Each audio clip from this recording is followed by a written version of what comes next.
Hey everybody, it's Erik, co-founder, partner of Village Global, a network-driven venture firm. And this is Venture Stories, a podcast covering topics relating to tech and business with world-leading experts.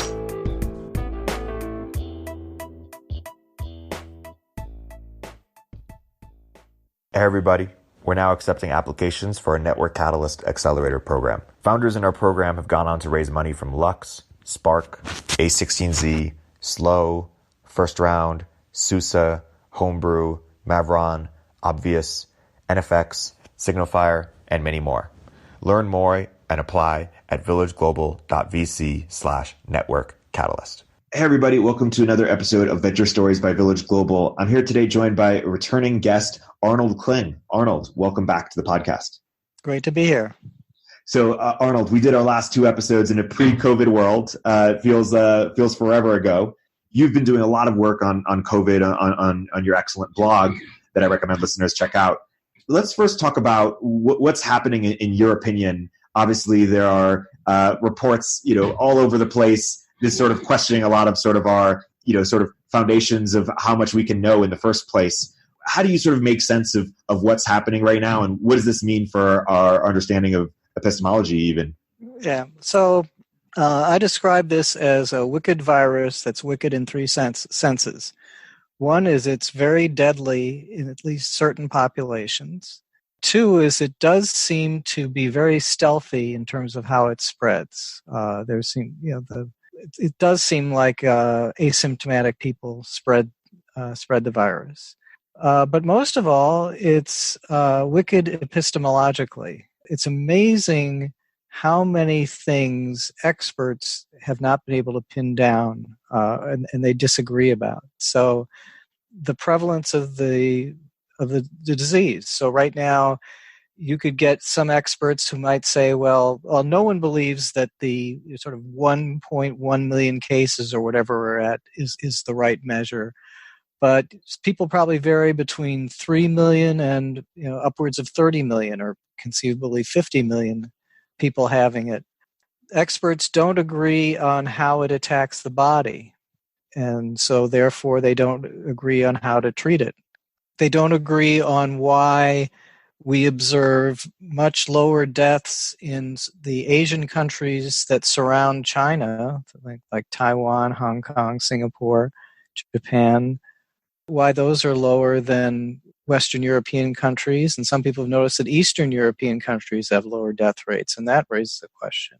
So there's just an amazing amount that we don't know. We don't know that experts disagree on how it spreads. There were experts who were saying, if you're not careful about what surfaces you touch, the virus can live a long time on surfaces, but it seems like more recent analysis of actual people getting the disease don't implicate surfaces, they implicate first-person contact. So there's just a lot of stuff we don't know. And on top of that, you have people arguing about it politically. So I'm not sure that the results from remdesivir are any more encouraging or discouraging than the results from HCQ.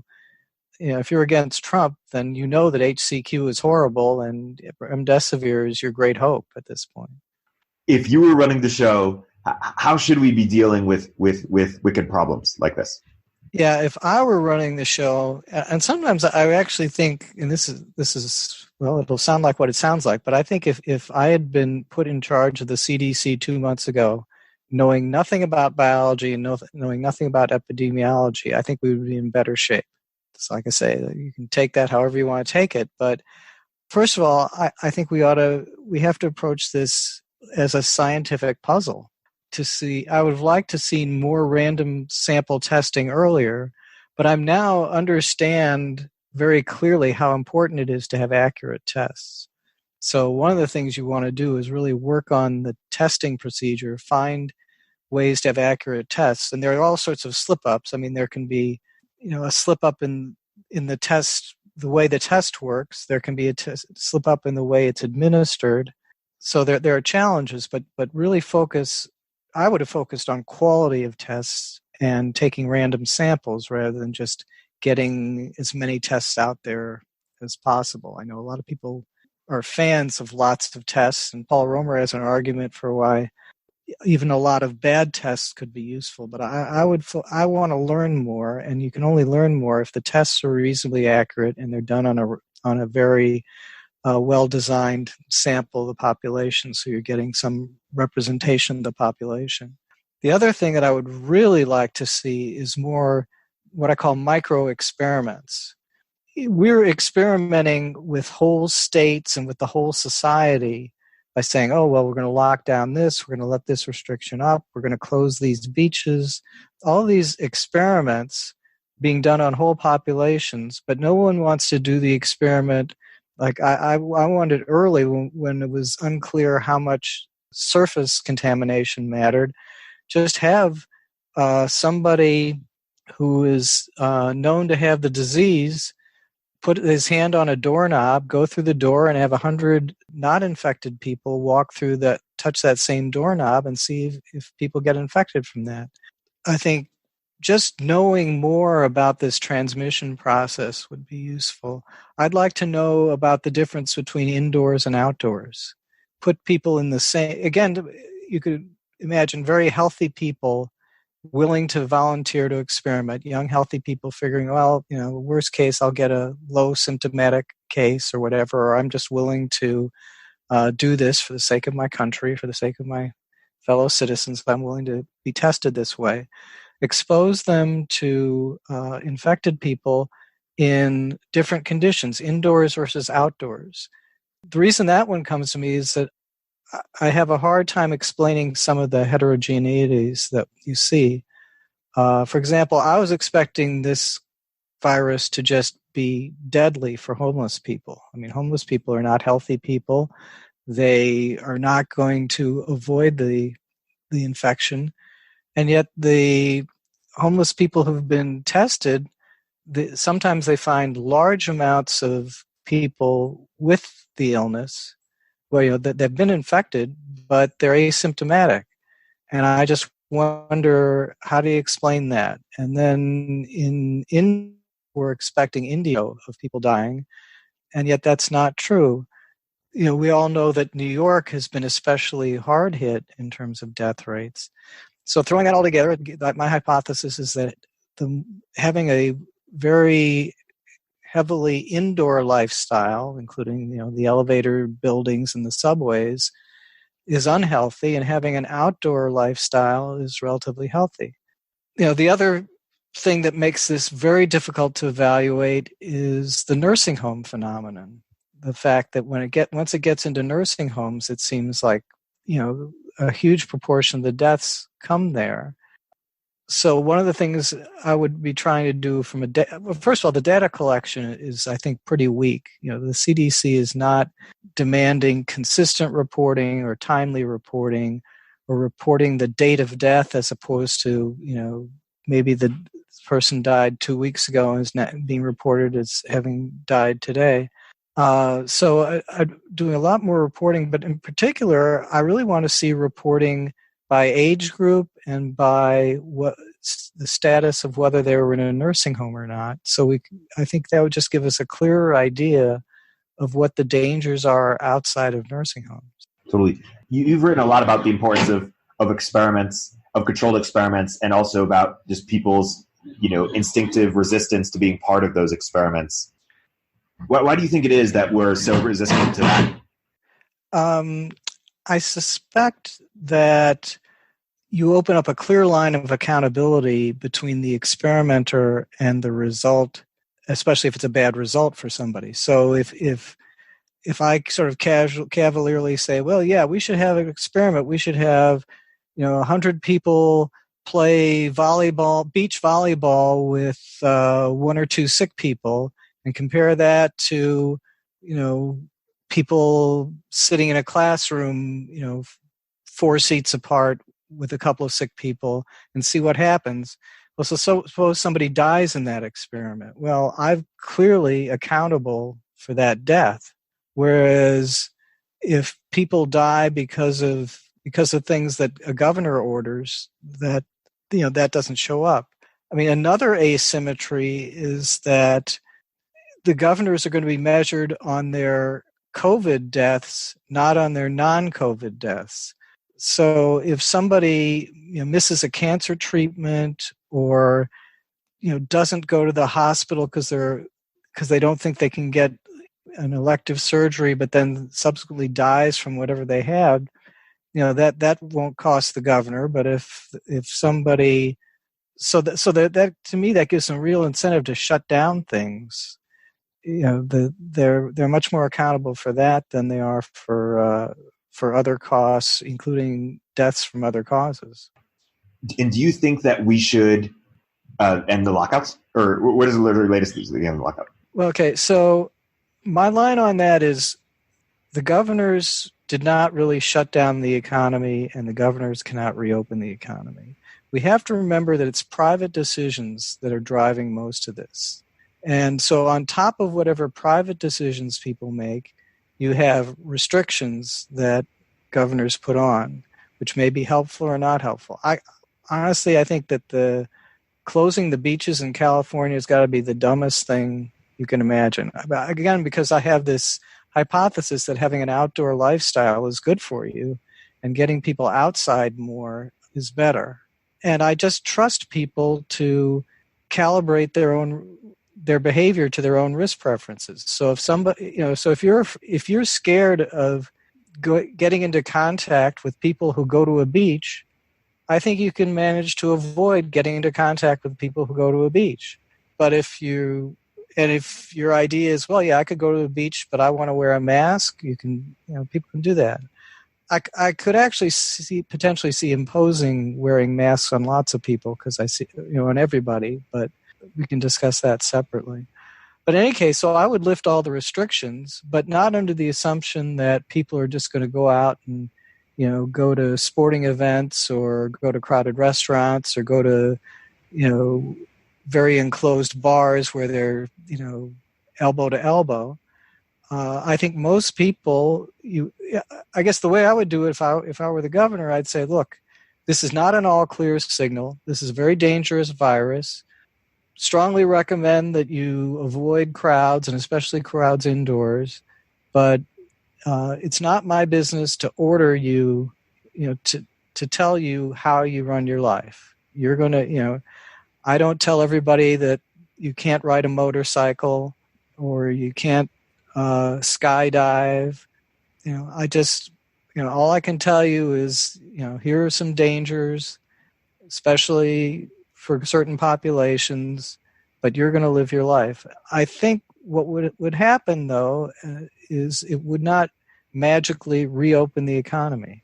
I think a lot of people, and maybe this is, me showing my age, a lot of us would still spend a lot of time indoors in our houses or out walking as opposed to, sort of engaging in kind of public commercial activity. So I think commercial activity would go way down. I mean, very few people would be willing to travel, for example, like on airplanes.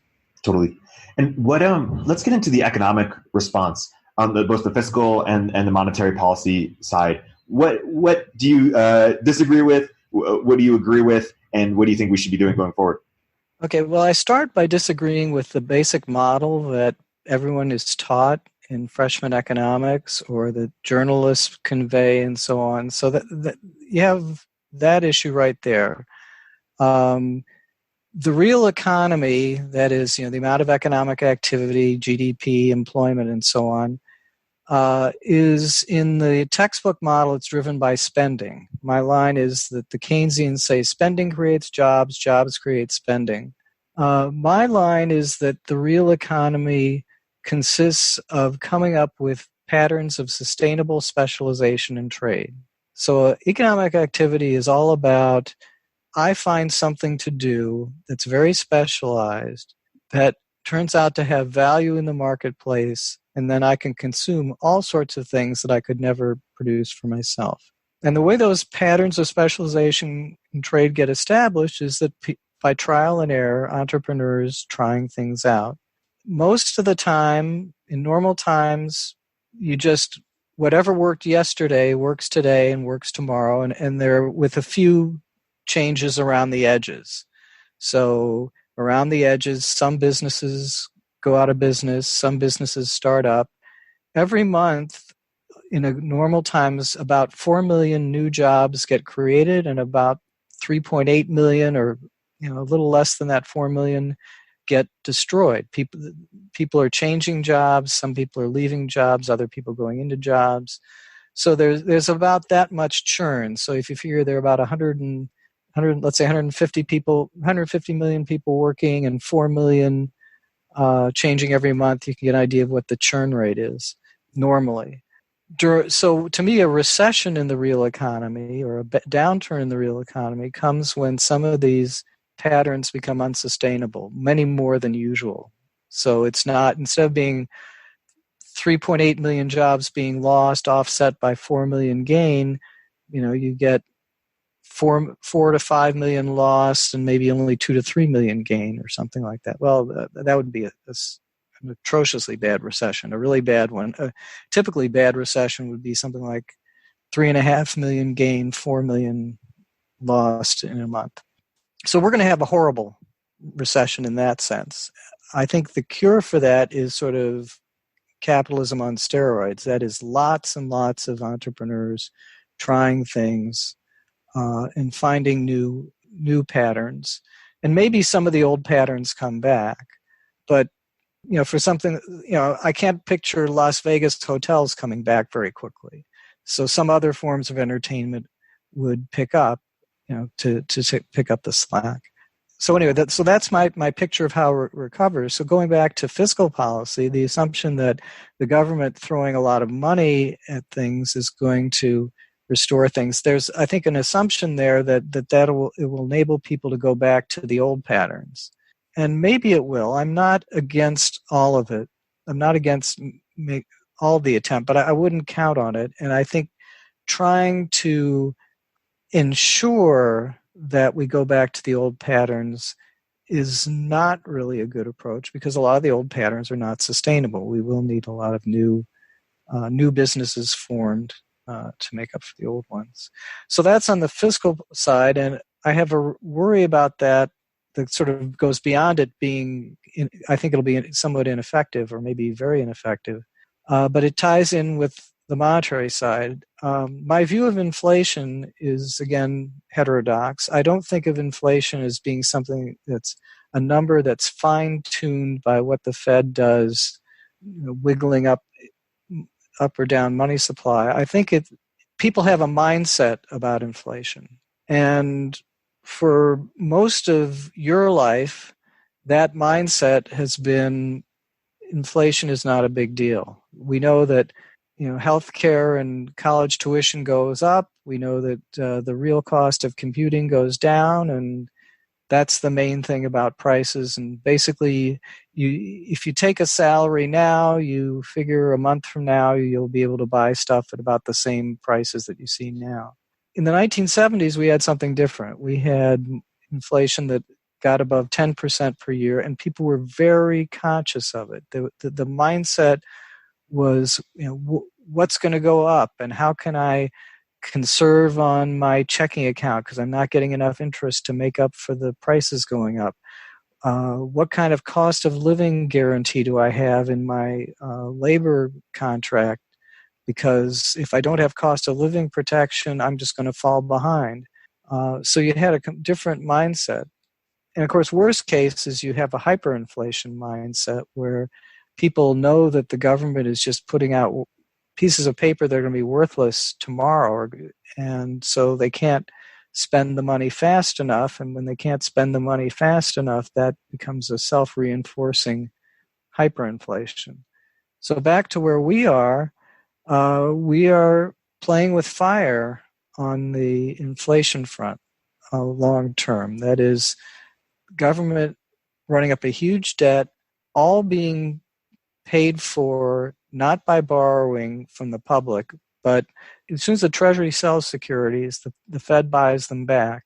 So we're just doing pure money printing, And if the goods and services are not increasing, which they're not, they're going down, you've got more money chasing fewer goods. Sooner or later, we will see prices going up. We already are seeing them in the food sector, and I think just that is going to become more widespread.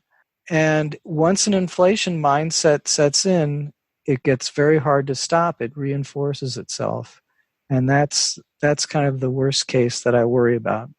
I'm curious. And you had a talking about just to go deeper. Where do you disagree with Scott Sumner's idea of level targeting? Of if you had inflation under sort of a bigger strategy, what would that look like? Yeah, he's much closer to textbook macro than I am. So I start from the view that the central bank is basically just a bank. So the Fed can't fine-tune the inflation rate any more than Citicorp can. It's the inflation rate for most of the time is set by the inflation mindset that people have. But in an environment like we are now, where the government is running these huge deficits and the Fed is being asked to finance all of them, first of all, I don't think that the Fed can target anything right now. They're being told, in effect, you make sure that the interest rates on the debt are low, and you make sure that and they're also being told to make sure that the financial sector doesn't have any hiccups in it, that no major financial institution goes bankrupt, no major financial market suffers a big drop in prices. So they're being asked. I think nominal GDP is the furthest thing from their minds, even if they could control it. I don't really think they can. But what's uppermost on their minds is they're probably watching every bank, every major bank, every major hedge fund, everybody that's significant in the financial sector, looking out for who could be about to go bankrupt. They're looking at all the financial markets, the market for municipal bonds, the repo market, the mortgage market, and they're saying they're just looking for signs of people making stress sales and the market kind of breaking down. That's their mindset. I don't think they could even. And above all, they're looking at the market for treasury debt and for signs that. And I think they're seeing signs that people are just not willing or able to buy all the debt that the Treasury is issuing, and so they're buying that up. Sorry, that makes sense. I want to talk about second and third order effects from the virus, and I'll focus first on a couple sectors, and then ask for other sort of non-obvious implications elsewhere. So I want to run by universities, progressivism, and Peter Zeihan's views. And basically, my question is on the university front, if it's merely just accelerating what would have happened anyways, which is the top universities staying strong, but everybody else sort of losing their cachet and pull and business as a result. If progressivism is going away, you responded, Tyler Cowen, in a blog post by saying it's merely pivoting, not sort of weakening. And in Peter Zeihan's views about America becoming more isolationist, merely just accelerant of that, and China, likely going to implode at some point is his prediction. So universities, then progressivism, then Peter Zeihan. Okay, well, universities, I've been, and you really have to discount my views a lot because I've been bearish on them for a while. I remember Brian Kaplan and I kind of getting into an online argument many years ago about what's the probability that a lot of them will go under. I think right now they need government support to stay going. I think John Cochran, who blogs as the Grumpy Economist, had a good evaluation of the financial straits that they're in. They need you to produce a lot of winners because apparently the universities have put a lot of their endowments in illiquid investments, probably including venture funds. So they need you to help them. But I think they will ask for government help. In the past, they have always gotten it. You have to realize every congressional district just about has an important college or university, and that, more than ideology or anything, is going to make it likely that they will get whatever federal funds they need. Now, maybe those funds won't be effective, just like the small business loans don't seem to be working as well as people would hope. But I think that the government will make some effort to keep them alive.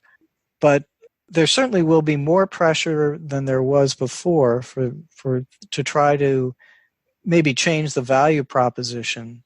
And I don't have a clear picture of how, like if I were a university president, what I would do to present a good value proposition. If you go to online, you miss out on all the synergies of having students present and help teaching one another and encouraging one another, and all of that. I can't see pure online as being a solution, but I do think they'll have to be more serious, because the students won't be willing to say, okay, whatever degree I have doesn't matter, how much of I have to big a loan I have to take out doesn't matter. They're going to have a lot more. They're going to be more serious. If you want progressivism, yeah, I think progressives, are happy or with the notion that we're going to have more top-down engineering, and that's probably what makes me most unhappy. Is what probably makes them most happy. They would say, we now know that we have to trust experts, we have to trust scientists. My guess is that climate change will be sort of become the main progressive thing. I think they will pivot a little bit away from the identity politics stuff, but much more in climate change. And they'll just say, look, there's an analogy here. People warned that we could have pandemics, and now look what and they, those warnings were ignored. Now look what happens. Now we're telling you climate change is real. You can't keep ignoring it. So that, I think, will intensify.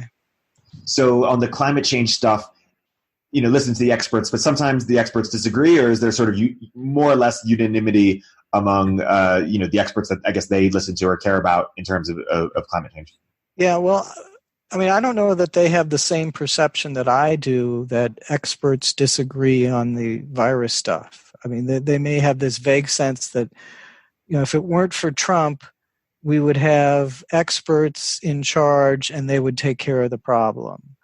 Sometimes I think they think that lockdowns are a cure, or they act as if, that lockdowns cure the disease, and, letting people go spreads the disease. So I don't think they're necessarily where I am, and where they're not seeing, what I see is experts floundering and struggling, and I think the models, the models are a problem. Like, I have a very anti-engineering point of view on the models. When models have to be built on very shaky assumptions and very unreliable data, you end up simulating a world that has nothing to do with reality. And in the case of the virus stuff, the models don't pick up nursing homes. Most of them don't even pick up age differences at all. They don't know what to do about the variability in testing protocols from day to day, so you don't know whether the people tested today were selected because you knew that they had the disease, or whether it's a more representative sample. And the models don't know any of this stuff, and it's terrible. I also have a similar view. I'm a skeptic of climate models. I can see where a bunch of climate models would say the same thing. There are a bunch of macroeconometric models that say the same thing, but they're all built on kind of a groupthink set of assumptions.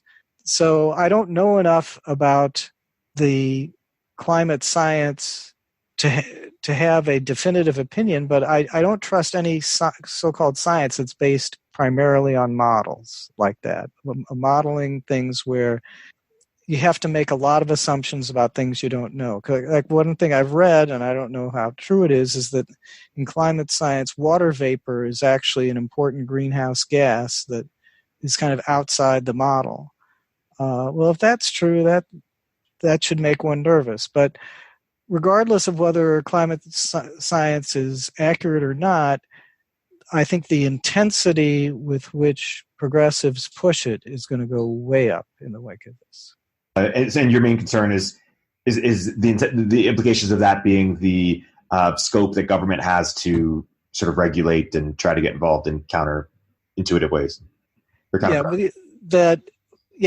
would expect that progressives will push for a lot more government control and be very approving of stringent policies that affect everyone's behavior in order to try to deal with the climate situation.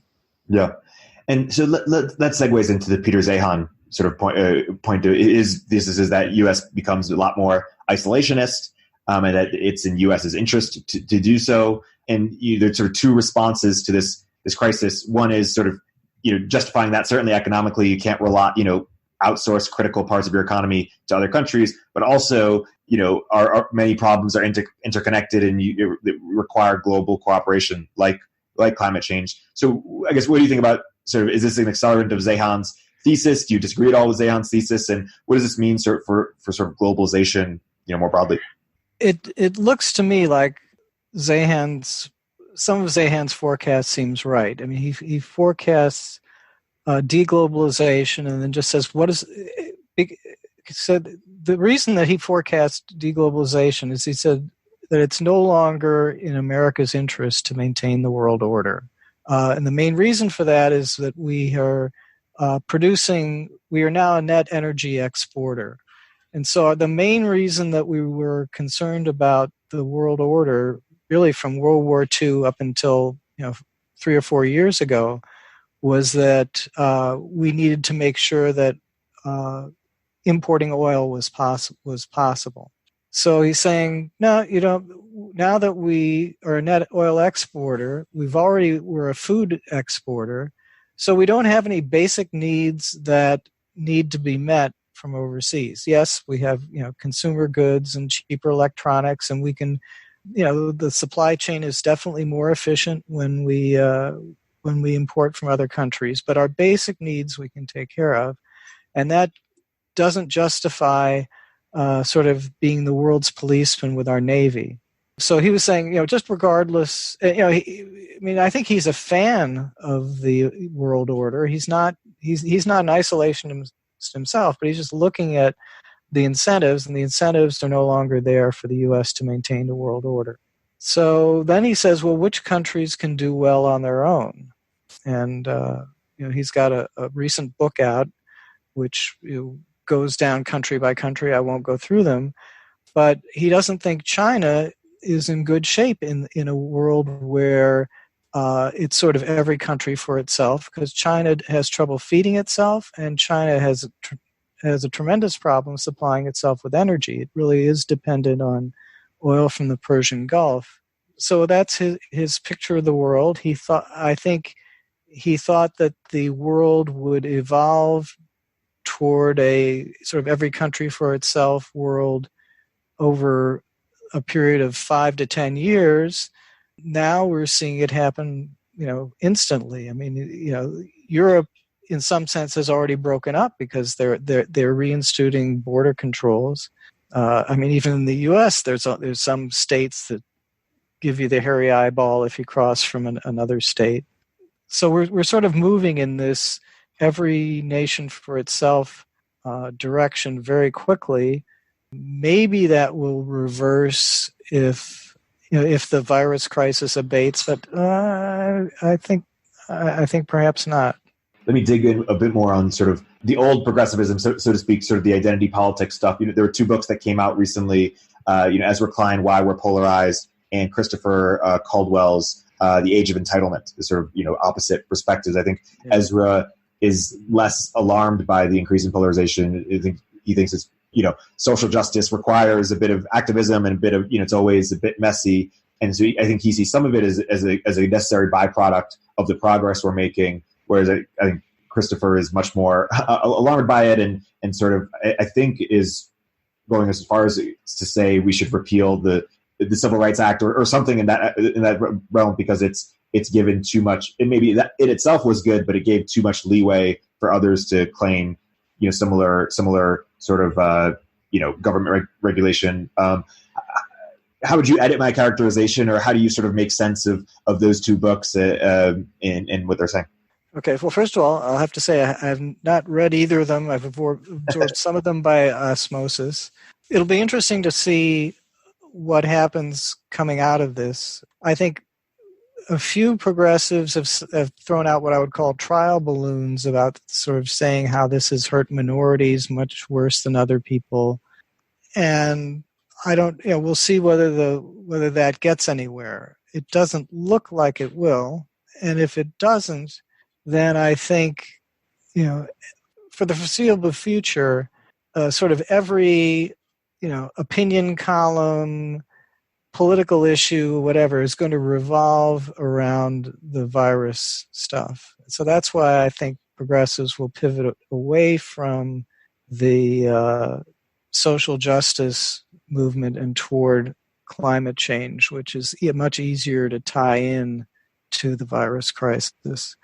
I also think that what'll be interesting to see what happens with going back to your colleges and universities, where until recently, having a social justice focus and the diversity inclusion movement and so on college campuses was pretty much a necessity.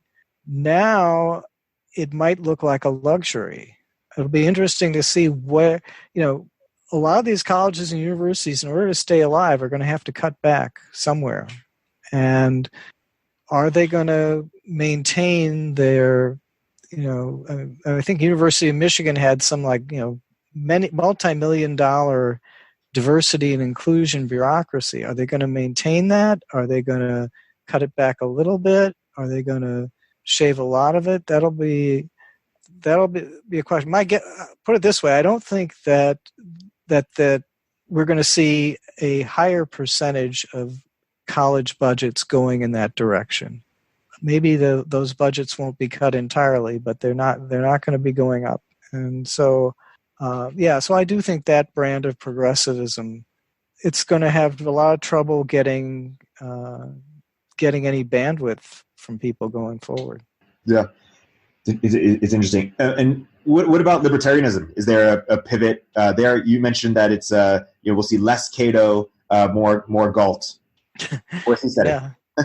Yeah, I think that even before this crisis, there was a general move, I think, to throw at least in terms of economics, to throw libertarians under the bus. That the Republican Party was trying to position itself as sort of friends of American workers who are struggling to compete with workers overseas or with immigrant workers. And that puts you against one of the basic libertarian views, which is freedom of movement and freedom and free markets. So the Republican Party it was just no longer a friendly environment for libertarians.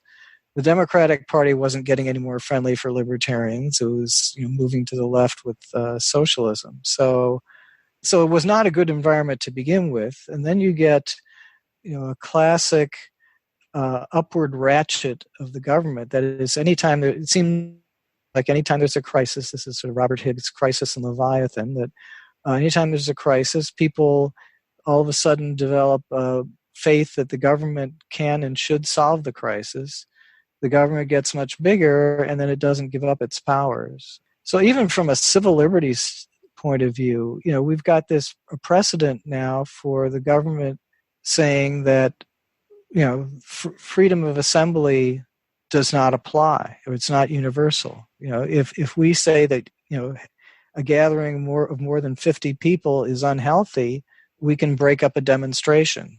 And, people may get very used to governments breaking up demonstrations, forgetting that even not even bothering to ask the government to have the excuse that the demonstration is unhealthy. Just, okay, well, government's been breaking up demonstrations ever since the virus crisis. So, yeah, if the government can break up demonstrations, that's okay. So if just from a civil liberties point of view, the restrictions that are being put on are amazing.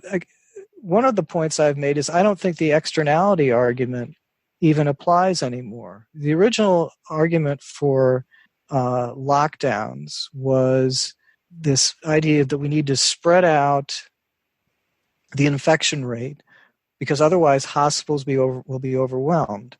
We're in a situation now where a lot of hospitals have excess capacity. We've only come close to overwhelming hospitals in New York City, and that crisis is behind us. Yet just about every state has this lockdown. So what is the externality? That is, I think a lot of people intuitively feel scared about going out. But what business is it of mine if you decide to go out?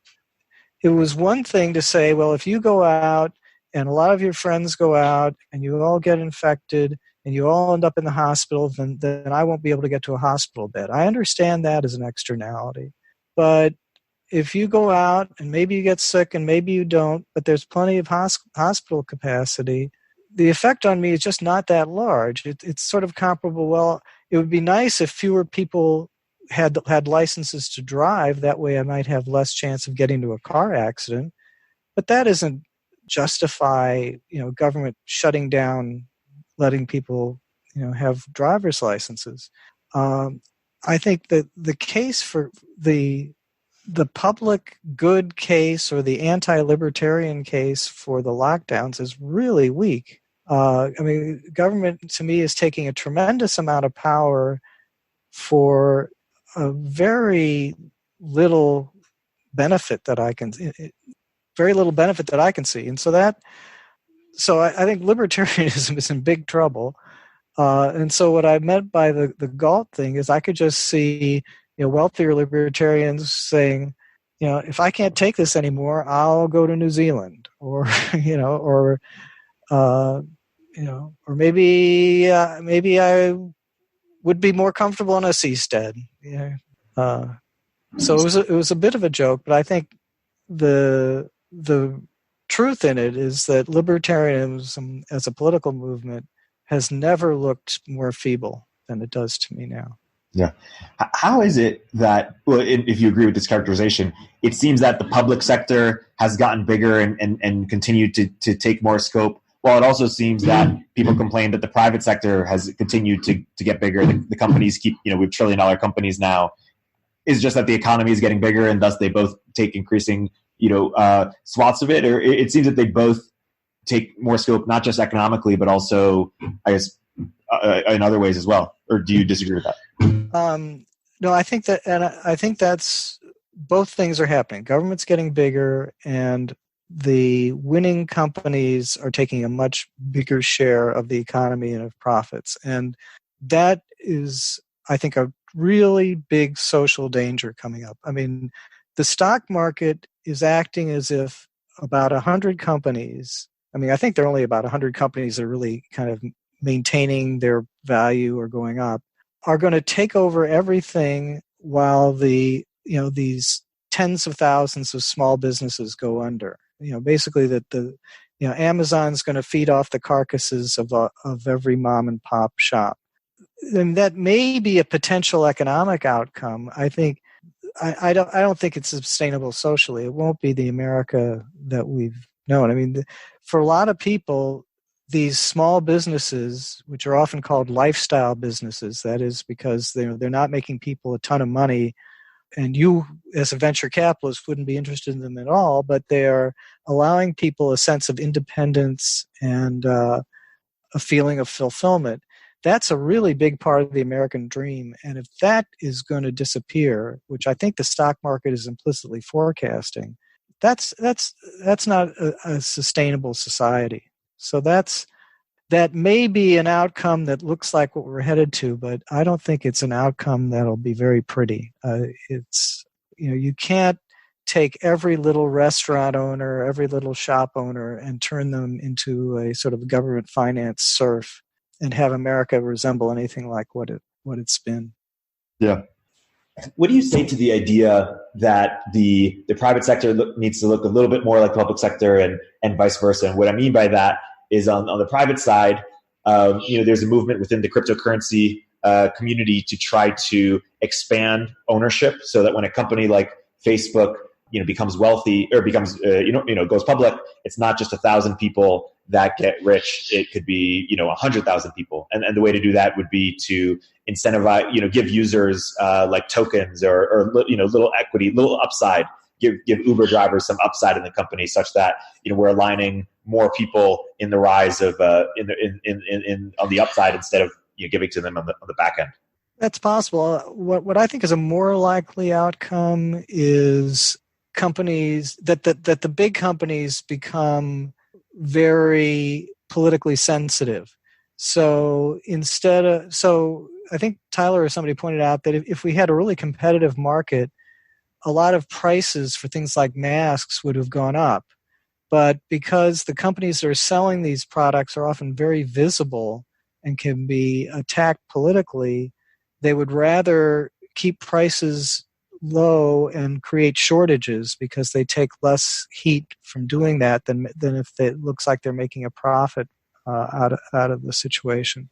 So I think we could see a lot of sort of, and I think we're already seeing that, a lot of political sensitivity on the part of private companies. So in that sense, they are becoming more public. For government becoming more like private, like a shareholder model, yeah. No, I don't know. I don't think so. I think that I don't picture governments becoming that creative. I think if anything, they're going to become more authoritarian, both economically and in terms of tolerating dissent. In part, that's just because they're financially in trouble, and in part, I think that's just a natural reaction of people whose competence is questionable and questioned and can't react any other way but by telling other people to shut up and trying to take more power. Yeah. But do you think the world would be better if they if that happened? Well, clearly no. Better if it went the shareholder model? Yeah, I don't see that happening. So yeah. Yeah. A broader question: how did we move from sort of freedom from to freedom to? How did sort of the idea of liberals move from protecting rights to sort of willing to violate rights if it led to more equality? How did we move from equality to equity? Some of that may be what Christopher Caldwell's thesis. I think some of that may just be that the idea of libertarian rights was always a very extremely elitist view. And it was an elitist philosophy that in America was supported by kind of the Jacksonian Greater Appalachia constituency, the people who had moonshine stills and would shoot would take their rifles out when the revenue came to try to collect taxes on them. So we had that kind of uneasy relationship that depended on elites, believing in Lockean philosophy, and then a large constituency of, from the opposite end of the social class spectrum. I think maybe they've been crowded out by other constituents, and I think the libertarian instincts of the moonshiner mentality, I think their libertarian instincts can easily be quelled. They can be manipulated by the people who are not libertarian. So that would be my story. You wrote in one blog post, I believe this was a book review. In the 1950s, the ideal for young Americans was to marry, have kids, and move to a house in the suburbs. Now marriage rates are low. Fewer children grow up with married parents, and many young people are urban renters. The decline of 50's dream raises questions like, has it lost its appeal, or has it just become harder to obtain? And if so, why? What's your opinion on that? I think it's lost its appeal. Could be wrong about that, but I think a lot of people have adjusted to a different lifestyle, or it's certainly that the status of that lifestyle has gone down in the public eye, or at least in the media. So there was always, even when I was growing up, the little houses made of ticky-tacky criticism of suburbia, but it was generally praised, and I think the status has gone down for whatever reason, and we'll see. Maybe there are so many things that could change as a result of this crisis. Of people, certain beliefs that were costless to hold may feel costly, and certain beliefs that seemed costly to hold may reduce in cost, and maybe the culture will change back in some way. Yeah, it's interesting. Maybe it's, every generation rebels against the past in some way, and maybe the next will, take up these old-fashioned values a little bit.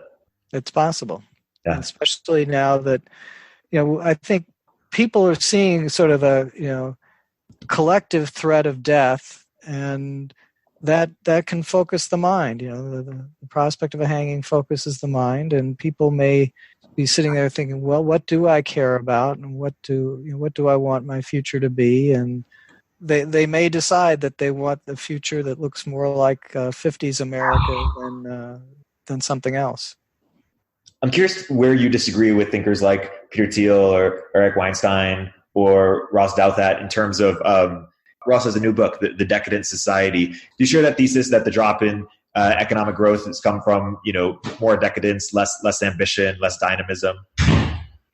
First of all, I'm not sure about the thesis about there actually being less economic growth, and I think that's like too complex an issue to sort of slough off onto.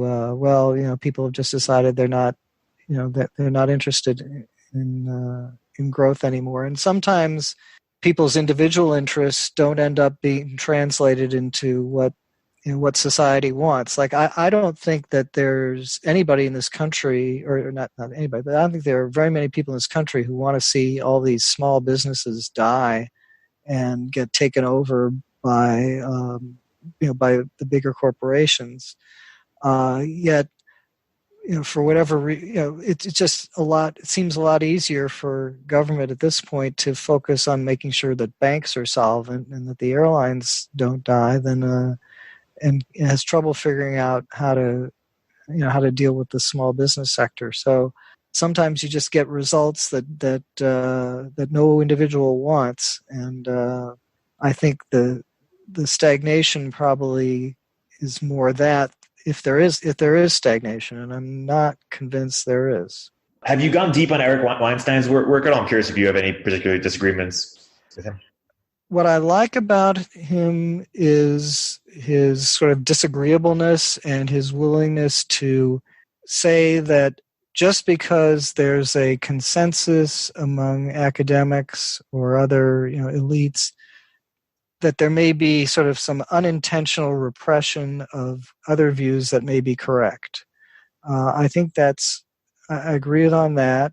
I probably less conspiratorial in my outlook than he is. I can see this as sort of an emergent result rather than somebody saying, wow, we really need to shut these people up. But there may be instances where the conspiratorial view is more correct. I also think that he dismisses free trade too strongly. And especially, I think there's such an analogy between trade and technology that you really can't be for one and against the other. You have to look at the good and bad consequences of both, and they're both similar. And so that's where I would probably disagree with him on that. And he's pretty strong on immigration too, I believe. He says that it's sort of it was a sort of a wealth transfer. Yeah, well, he sort of says that, people living in America kind of have a right to certain things, and that means a right to access to to the good job market that's here in America.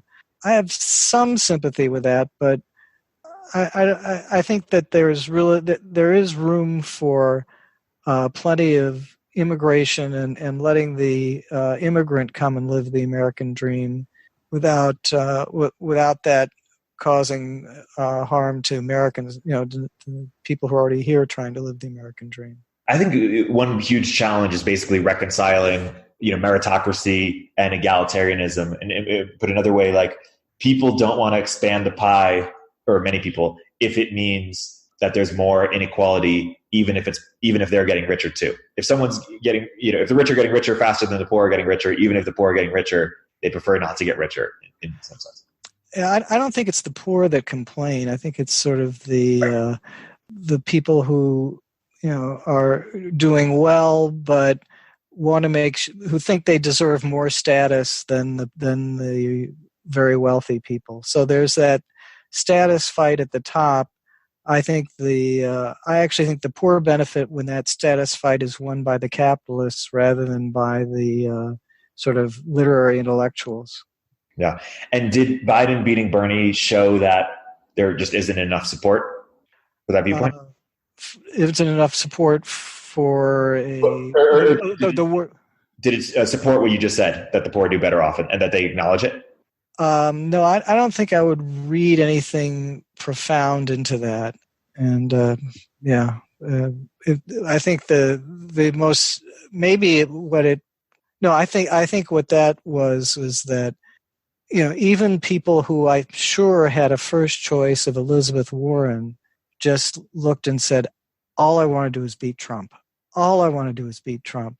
And it just didn't, that was an overwhelming motivation. They really, I think that Trump coalesced people around Biden would be the way I'd describe it. Do you have a take for who Biden should take as his VP? Well, I'm one of those people who thinks you should take somebody who could step in January or February if need be. So, yeah, it needs to be some. I think that's what he has to go for, is the greatest credibility of his successor. If he chooses somebody on any other basis, I think he costs votes. Yeah, and lastly, I mean, to end on sort of the meritocracy note, what did you think of Mark Andreessen's "It's a time to build"? I guess the words that cropped into my head were opportunity cost. I mean, it's always easy to say, let's invest more in X. What does that mean you invest less in? I mean, for me, that would be an easy answer: invest less in, government deficits and pensions for everybody. But otherwise, it's a good time for somebody to put in an inspiring vision, and there was certainly everything in it was stuff that looked inspiring to me. I thought it was most interesting how people sort of read from it what they wanted to read. Ezra Klein wrote a follow-up piece. He said, "Yeah, it's time to build. We need more government programs." I was like, I don't know if he meant socialism. Yeah, no, I think I would certainly not count on. Yeah, if you gave government any more money, I don't think that would jump into into the priority queue. I think you have to hope that you release some of the money from the public sector and the private sector takes up some of those things. And yeah. Awesome. My guest today has been Arnold Kling. If you want to learn more about what Arnold's been thinking about, check out his fantastic blog, arnoldkling.com/blog. Arnold, is there anything else you want to plug that's upcoming? No, that'll do. And enjoyed it as always. Perfect. Yeah, always a pleasure, Arnold. Thank you for coming on, and look forward to continuing the conversation.